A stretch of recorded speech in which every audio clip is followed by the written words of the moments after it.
റെഗുലേറ്ററെ സംബന്ധിച്ച് പറയുകയാണെങ്കിൽ ഇതിപ്പോൾ 20 കോടിയോളം രൂപ മുടക്കി പണി ചെയ്തതാണ്. ഇത് മറ്റേ ഉദ്ഘാടനം കഴിഞ്ഞാൽ നമ്മൾക്ക് അതിന്റെ ഗുണഭോക്താക്കൾ അല്ലെങ്കിൽ കൃഷിക്കാർക്ക് കിട്ടണം, കൃഷിക്കാർക്കോ അല്ലെങ്കിൽ പൊതുജനങ്ങൾക്ക് അതിന്റെ ഗുണം കിട്ടണം. ഇതിപ്പോ ഉദ്ഘാടനം ചെയ്യുന്ന പറയുമ്പോൾ 20 കോടി രൂപന്റെ പ്രോജക്റ്റ് കിഫ്ബിയിൽ നിന്നും പൈസ എടുത്ത് ഇതിന്റെ പ്രോജക്റ്റും ചെയ്തു. ഇതിന്റെ ഷട്ടറുകളെല്ലാം പൊന്തിച്ചു വെച്ചിരിക്കുകയാണ്. നമ്മൾക്ക് ആർക്കും ഒരു ഉപകാരമില്ല. പദ്ധതി നടപ്പാക്കി ഉദ്ഘാടനം ചെയ്തു. ഇത് പറയുമ്പോൾ നമ്മുടെ പെരൂർ പഞ്ചായത്തിലുള്ള കുറച്ച് ആൾക്കാർക്ക് അറിയാം ഇത് പദ്ധതി കൊണ്ട് യാതൊരു ഗുണവുമില്ല. പക്ഷെ ഇവർ ചെയ്യുന്നത് എന്താണ്?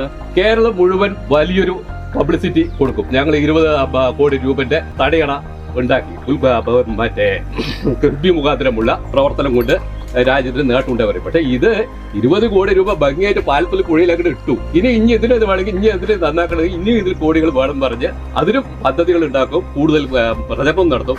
പക്ഷെ ഫലത്തിൽ നമ്മൾക്കൊന്നും കിട്ടുന്നില്ല.